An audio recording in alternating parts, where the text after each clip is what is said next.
Welcome back to Tipping Point. I'm your host, Kara McKinney. It'll never cease to amuse me how federal agents can lie, cheat, steal, create cells of malcontents, and then dream up plots to sell them on and circumvent the law when they feel like it. But when a regular old Joe does exactly that, they get the book thrown at them.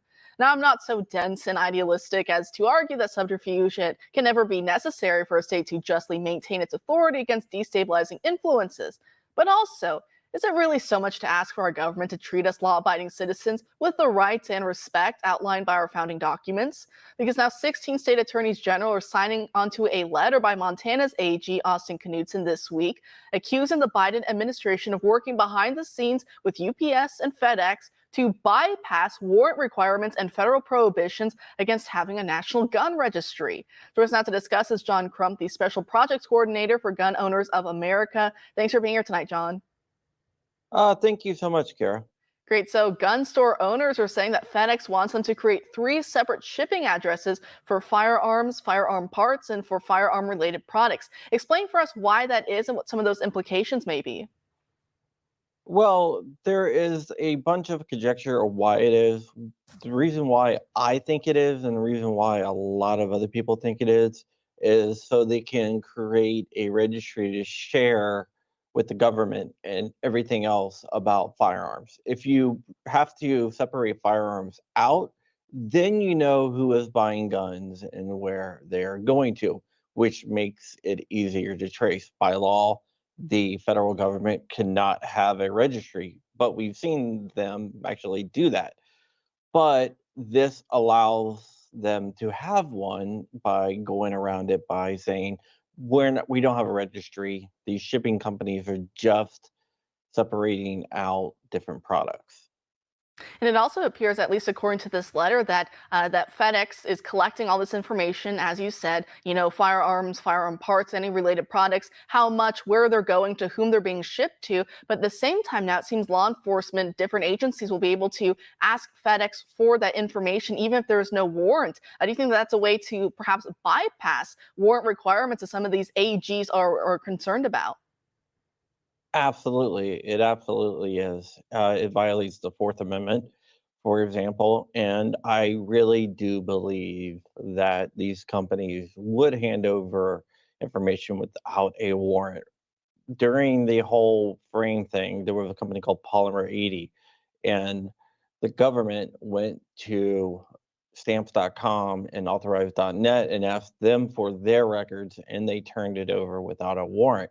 I do not believe that FedEx and UPS and the other shippers would hold back any information that the government asks.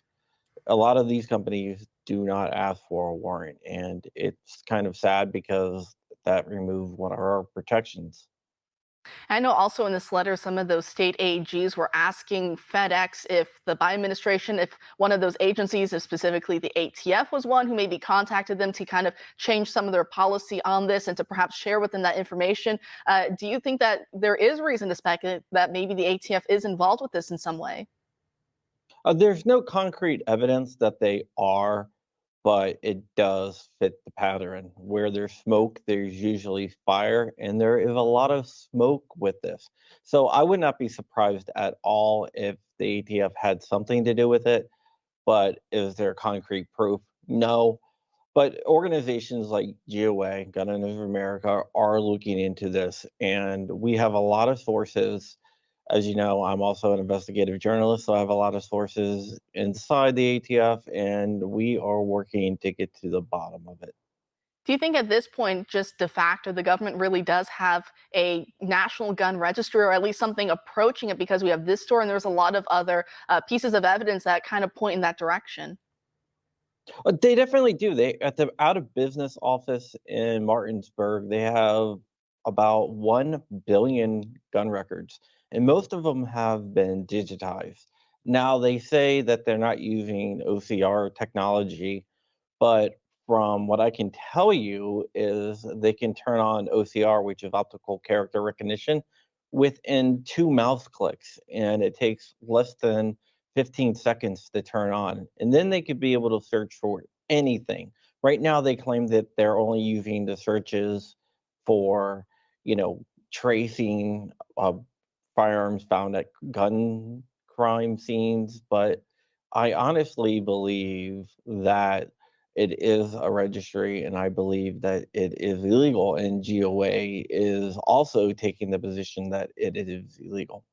So, of course, GOA is looking into this situation. You guys do a great job when it comes to lawsuits to protect Second Amendment rights for Americans all over this nation. At the same time, I know the Montana AG, he says he's looking into the situation as well.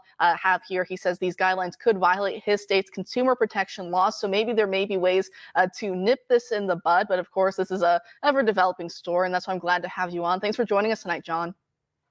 Thank you too. And with that, I'm all out of time for tonight. Hopefully you learned something interesting to take with you into tomorrow. And my apologies for running out of time for an historical spotlight. I will have one for you tomorrow night like normal. So until then, you can follow us on Twitter, Instagram, and now Truth Social at Tipping Point OAN, or on my personal account, Nefertari_25. If you like the show, please send us feedback at tippingpoint@oann.com. Make sure to subscribe to OAN Live and download the app for iOS, Android, Apple TV, and other devices to watch Tipping Point wherever you go. And OAN Live features video on demand so you never have to miss a show. So thank you as always, and have a great night.